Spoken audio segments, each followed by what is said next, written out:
My Fellow Americans by Martin Ison. Chapter 3. Several months before President Will Cutter's death, Vice President George T. Waylander's access to the Oval Office wasn't always to his satisfaction. "Where's Will? I want to see him right now." Document in hand, Waylander stood face to face with one of the two security agents on duty outside the Oval Office, the other agent looking worried. "I'm sorry, sir, you can't go in there right now. The president is not to be disturbed," said the agent, trying to keep his gaze to the middle distance through the forehead of a slightly shorter Waylander. He scrutinized the agent's face as if looking for a bead of sweat. "I don't recognize you. You do know who I am, right?" "Yes, sir, Mr. Vice President, I do." "Then you are to stand down and let me into the president's office now."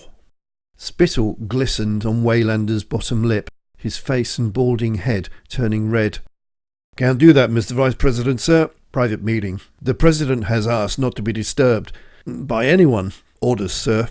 "If you value your—" At that moment the altercation was disrupted by the thick door to the Oval Office silently opening. Out stepped the President's private secretary, Judith Southgate, carrying a file and looking alarmed. "What's going on here?" she said. Waylander took the advantage, elbowed the agent aside, and pushed his way past Southgate into the Oval Office. He looked around the historic room with its golden United States emblem neatly woven into luxurious blue carpet, the facing couches, the oak desk where history is made, the executive chair with its back to the window overlooking the rose garden. The room was empty. "Where's Will? I need to speak to the president, and it won't wait." "He's in a private lunch meeting." Adjoining the Oval Office, President Cutter had his own private study with a dining room where he could enjoy an uninterrupted meal or entertain guests during the interminable meetings that punctuated the daily life of the world's most powerful leader. Here he frequently entertained a special guest with whom he needed to discuss important matters of state. The Vice President turned to his right and made his way to the door. Judith Southgate anxiously went after him. "Mr. Waylander, you can't just crash in on—" But it was too late. George T. Waylander II was not in the habit of being told where he could or could not go inside the White House. He was merely a heartbeat away from the presidency anyway. What difference did it make? He was damned if the vice presidency was going to be rolled back to the powerless days before Dick Cheney started making decisions on his own. He barged into the president's dining room without knocking. "Well, we need to have a word about—" He paused as he walked in, not recognizing the two people who were sat at President Cutter's ornate mahogany dining table with him. Although there were enough spaces for at least 10 people around the table, only 3 people were seated. President Cutter sat at the head of the table, a man and a woman to one side. The visitors had not eaten. Empty coffee cups sat in front of them, an empty sandwich plate before the president. It had been a brief and unplanned meeting, doubtless squeezed into the president's busy schedule while he had a light lunch. The 3 looked startled. "Ah, hello, George," said President Cutter. "Nice of you to barge in and join us. Care for a coffee?" "I'm sorry, sir," said an increasingly stressed Judith Southgate over Waylander's shoulder. "I tried to say you were in a private—" Cutter held up his hand, silencing her apology. "It's okay, Judith. George is welcome. In fact, we were just talking about him." Waylander paused for a moment, a quizzical expression on his face. "And who's we?" He gestured towards the 2 people seated. The woman, an Hispanic in her rounded, middle-aged years, looked worried that she might have been doing something wrong. Although overweight, her perfectly applied makeup and luxurious black hair hinted at a former head-turning beauty of years past. She was dressed smartly, but somberly. Clothes bought specially, though on a budget, for this audience with the president. Her round face looked tired and drawn. Her companion, a younger man, also Hispanic, looked slick and self-confident. Waylander recognized a fellow lawyer when he saw one. He was young and alert, with a smart and ambitious air about him. the kind that Waylander despised in younger people. Cutter introduced his guests. This is Caterina Garcia and her representative, Michael Escribano. They're here on behalf of Caterina's town of Santa Marina, or what's left of it. The president lifted his cup and sipped from it without taking his eye from Waylander. You know why they're here, George? Oh, I can only guess, Waylander hissed. It's about goddamn pipelines again, I'll bet. Something like that. They got tired of writing to you and not getting any answers. That's why they came to me direct. Oh, Will, for Christ's sake! Caterina looked down demurely, briefly placing a hand on the crucifix brooch she wore, embarrassed at the profanity coming from the vice president. Waylander continued. You can't just let every cause just hitch itself to your wagon. You're the president. There are 1,001 other things that need your attention, like this. He held up a small email printout he was brandishing. George, may I just remind you whose office this actually is? And may I also remind you that you and I are only here because of the votes of these people in this room and many others they represent. We are serving them, George, not the other way round, as much as it may pain you to remember. Ignoring the others in the room, Waylander fumed at being spoken to in such a way in front of ordinary people, although he had to concede it was true. The Cutter juggernaut, that very wagon he had hitched himself to, had created a dramatic surge in Democrat votes and a landslide victory on a ticket of real hope and inclusion for the future. But that didn't mean that Waylander should be treated like an inferior. The general election had been a vicious campaign with not only Republican opposition and slurs from the entire media, but also self-interested fractions of his own party doing everything in their considerable power to keep Cutter out of office. They had ultimately failed. Their sponsors and financiers quickly evaporating on the realization that there was not going to be a return on the investment of very nearly achieving 24-hour bought and paid for access to the White House. The slogan still rang in Waylander's ears. Where there's a will, a warm-up man would shout to thousands of flag wavers in sports stadia across the country, followed by, There's a way! Roaring back from the ecstatic crowds with tears of hope in their eyes. The memory alone was deafening. Will Cutter's campaign message had been one of hope for the poor people across America. The poor, so despised that the term working or lower class had long been removed from the lexicon as un-American. It was replaced with middle class, simply because it sounded more comfortable that way. Although exterminated in name only, the poor was a very real mass of population desperate for change and now feeling angry and duped after the disastrous Trump years. The swamp, instead of being drained, had become murkier. The wall had never been built, just more war-torn mountains of rubble in desperate countries. The Trump years had been very much business as usual. Wars were waged, the rich got richer, and the poor had got poorer. All they had been given was a flag to wave. Cutter was glad of the interruption. It saved him asking Waylander to join them. Perhaps Mr. Escribano would like to fill you in on some details, as you appear to have been ignoring all the communications on this issue. Escribano was delighted to oblige. It wasn't every day you had the direct and undivided attention of both the President and the Vice President of the United States of America. This was a significant career scoop for a lawyer still on the way to reaching the prime of his career potency. Thank you, Mr. President. I represent Mrs. Garcia here, who recently lost her husband. Well, I'm sorry to hear that, Waylander interjected routinely. Mrs. Garcia nodded at the acknowledgement with a bitter expression. Escribano continued. She also lost 2 sons, leaving her only daughter. It has taken a year to get the results of the cause of her beloved family members' deaths, because testing laboratories right across our own and neighbouring states have covered up autopsy test results time and again. In the end, we had to go to a specialist lab in Canada to discover the root cause of the deaths. Waylander sighed impatiently and drew breath to speak, but Escribano did not pause long enough to allow for an interruption. You see, Mrs. Garcia's husband and their 2 sons all died of cancer within 4 months of each other, caused by one of the 400 toxic substances in the water they were drinking and bathing in. Water that had been polluted by the process of hydraulic fracturing. You're familiar with this process, sir? Yes, it's fracking, but damn it, George, just let him finish. Thank you, Mr. President. Escribano was warming up to his subject. You see, the trouble is, this tragedy has not just been happening to Mrs. Garcia's family, devastating though it has been for her. Mrs. Garcia lives in Santa Marina. Yes, so the President said. Which has a population of just 36,000 people. Santa Marina has seen child leukemia cases increase 4-fold, and adult cancers and related illnesses increase by 6-fold. Every family in Santa Marina is experiencing a wipeout of family members, with spiralling medical bills that are bankrupting those left to pay for the devastation. The entire town is being wiped out.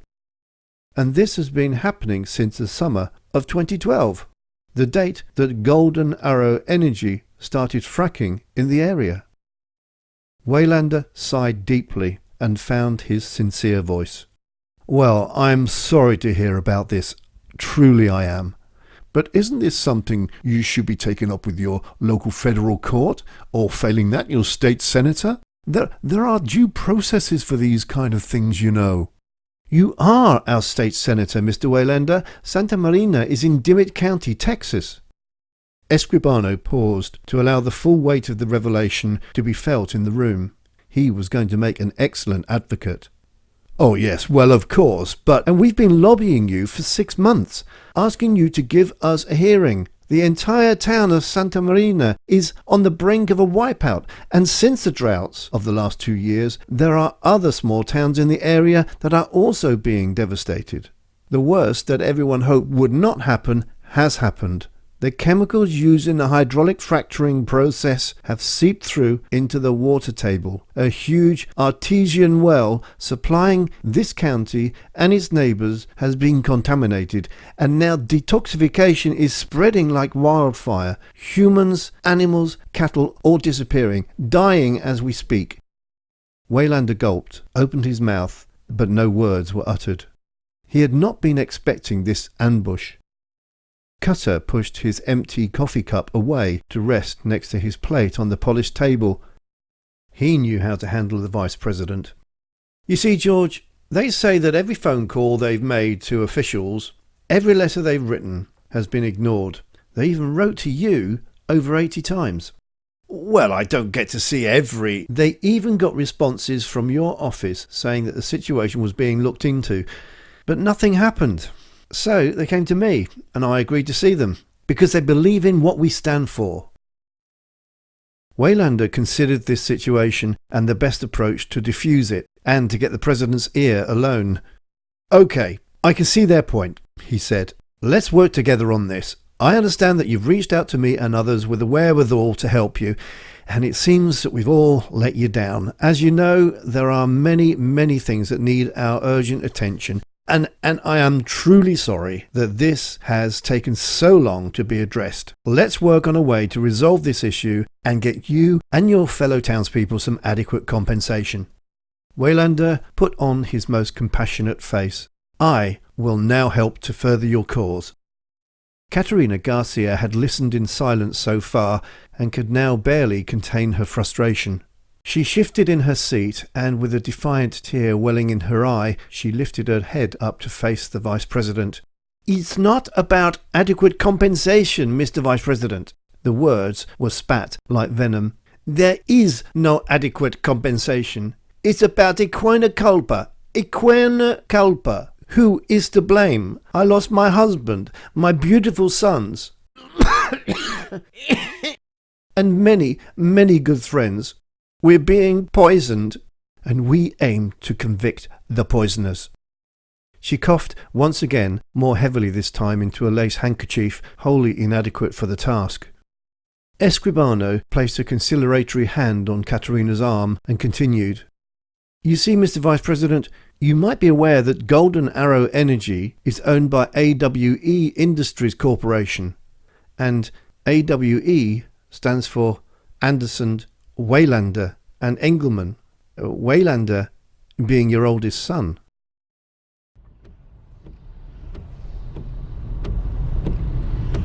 The return flight from Washington, D.C. to San Antonio had taken nearly 4 hours due to poor weather. Michael Escribano and Caterina Garcia were both exhausted as Michael, deep in thought, drove them through torrential rain. It was a 3-hour drive from San Antonio Airport back to the small town of Santa Marina, nearly 200 miles to the south. They were travelling in a budget Ford rental, and Michael yearned to be back behind the wheel of his new Mercedes. He could have easily passed the flatbed truck in front as it lumbered slowly uphill under the strain of a full load. He cussed under his breath as the truck gathered speed downhill again, making it impossible for him to pass. As the rain-soaked miles slowly went by, he tutted once again at his own stupidity for leaving his car keys at his girlfriend's apartment the night before leaving to pick up Mrs. Garcia. He had left the car park at the bar where they had celebrated getting the invitation to meet the president, then stayed over at Susanna's. A drunk driving charge was not a risk worth taking before such an important trip. Trouble was, he had left her apartment forgetting to pick up his keys, and she was already in a rush-hour traffic jam. As he could not reach Susanna, it had been quicker and more expedient to rent a car rather than miss the flight.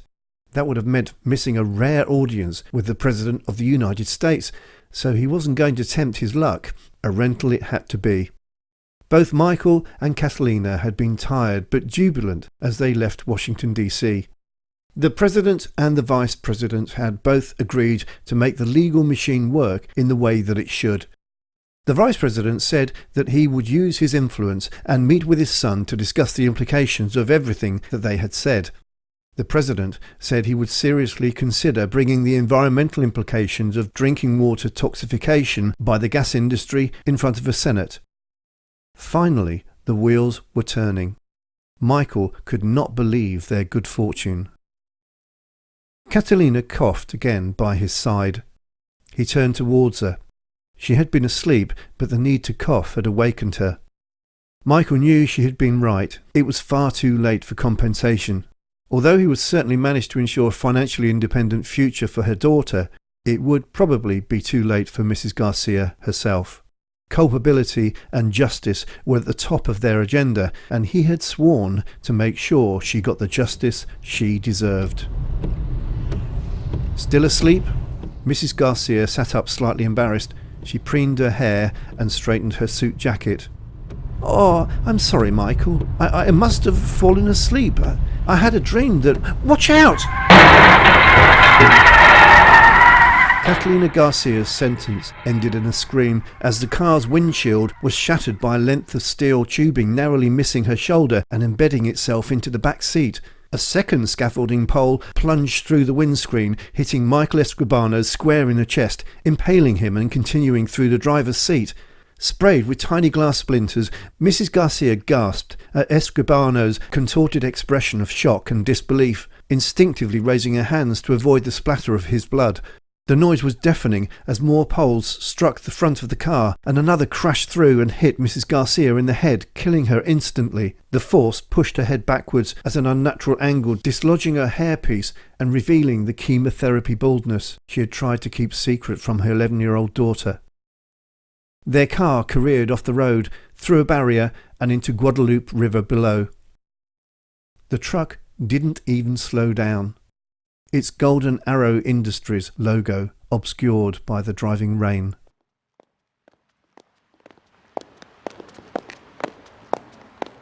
Outside one of the few decent bars in Santa Marina, a blonde female marketing executive named Susanna Rivers climbed into a brand new white Mercedes. She turned the ignition and it immediately exploded, engulfing her in flames. She died 2 hours later in hospital. Her devastated parents and brother hugged each other but found little comfort in their embraces. Tears flowed for their beloved Susanna, but they had yet to hear the news of the fate of her boyfriend in the Dimmitt County Evening News. Police found that Susanna was not, in fact, the owner of the car, but that it had been registered in the name of Michael Escribano. When they discovered that the young, promising lawyer had also died in a road accident following a meeting in the White House, the case was dropped by the local police under orders from above. The president and vice president never heard of Katrina Garcia and Michael Escribano or Santa Marina again. That was My Fellow Americans by Martin Ison. Chapter 3. Coming up in Chapter 4, to commemorate its 20th year, President Cutter plans to open a new 9/11 truth investigation. He discovers much more than he bargained for.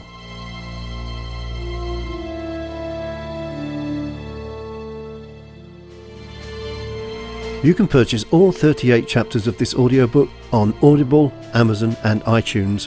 Printed and Kindle versions also available. Don't forget to like and leave your thoughts in the message box below, because the author would love to know your opinion.